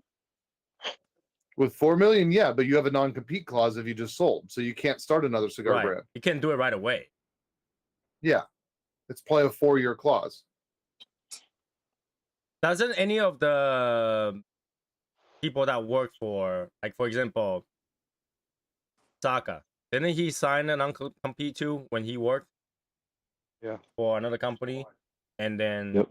but then he just come out and make his own brand. Well, after a period of time, yeah, he didn't. Yeah. It wasn't right away. There's always a period of time. I mean, Christian Aurora had a non-compete when he sold his company, and then he started up CLE. So it's What about the owner of the West whatever cigar? Rodriguez. Yeah, Well, he was he- active in the field, like yeah, but he didn't have a so-called contract that late, and he had nothing in the clause. he have no contract. Yeah, I would think he had a everybody who yearly work in the cigar contract. industry will have a contract. I think he had a yearly contract, but there was no clause indicated in that if he left, that he couldn't start up, because he started up within 2 months from the time he retired. Supposedly retired from, and you have to look at what the clause is too. Like I have so the contract that I have everybody that works for me sign says I have a non-compete of sorts. Basically, you can leave my company and you can go start your own brokerage, but you cannot do that with any of the brands you represented while under my company. You can go to obviously talk to the same customers, but you cannot go and poach any of the brands for a period of time that you represented well underneath my company. So long as they're repping different brand, doesn't. Correct. Yeah, you can leave me and go start and pick up, whatever, Fratello and Saka and all those other guys and represent them all you want. You can't pick up any of my brands. Okay. That's 'Cause I actually a can't stop very it. easy non-compete. Yeah, but you can't legally stop a guy from a lot of those things that people think you can. When as well as I do, when you start getting into those business contracts and stuff like that, Right. like there's still limitations. I can't tell somebody that I can't legally tell somebody that they cannot go start another brokerage. Right. Can't stop you from that unless my brokerage was the first one ever in the country and it was some proprietary thing and I had then potentially I could stop you for a period of time from doing that, but it's not a new idea. I can't stop you from doing that. True. Michael, they just lit up another one. Yes. What is it? Espinosa Alibi. What do you think of that one? It's really rustic, Yeah, like That's a good way super of putting it. rustic. It tastes like a 90s cigar. 90s cigar. So like it's a sun-grown type wrapper. It's really like it's kind of lightly earthy, but like really just woodsy, and like it's got a real rustic type of flavor to it. I'm still wondering how broadleaf became something that's very popular, because broadleaf used to be something that they just throw away. Because I just figure out because they only have so much tobacco to work with. Oh, that was San Andreas too. For a long time, Mexican San Andreas everybody hated it. It was terrible. They didn't know how to ferment it. Right? Like you would think that for this long somebody will try to ferment it already, but like they just used to throw that away. Well, it takes time. It takes time also to ferment something, because sometimes those wrapper leaves, it's like 2, 3, 4, 5 years. But don't they usually ferment it that long anyway? No, I'm saying that's why it takes time to get it perfected, right? So, like, yeah, the San Andreas used to just be like shit tobacco. It was terrible. Do you think That's do you think like terrible. in like a few years there's gonna be another US based wrapper of some sort? Too expensive. Too expensive Too much regulation. Too much all kinds of shit. for Yeah. farming? For farming Okay. of tobacco, yeah. Well, tobacco, it's no matter what, tobacco is regulated. Doesn't matter if you're farming, selling, whatever, it's regulated. Mhm. So that's a lot of incurred costs that they have to deal with. Yeah, and a lot of that stuff can be done in Ecuador or in Nicaragua, Dominican. You're going to find a different place. You're going to find the new tobaccos. Well, they've been trying to grow and sell tobacco in Africa now, right? It's like one of the new things going on. No, they've been doing that for years. That's the Cameroon. I mean, that's No, but they've like been doing they that try for to sell years. their own, like start their own brand there. Oh, maybe. I've had Burmese tobacco, and that stuff was terrible. That stuff was absolutely putrid. I mean, seriously, I had it was an all Burmese cigar, so it was 100% Burmese tobacco, and it was probably one of the worst cigars I've ever smoked. I mean, I literally looked at the guy that gave it to me. It was Gabby that gave it to me, Gabriel Alvarez. And I looked at him. I go, "How long do I have to smoke this thing for, man? Like, is this going to get better?" And he just started laughing. I'm like, "I just threw it in the ashtray." It was so bad. I don't think you can even blend with that stuff, man. You couldn't blend that flavor away. So do you think it's the soil, the seed, the way they fermented, or just Don't know. All of the above. all of the It was- above? Like, screw things up, everything. There are techniques, right? Even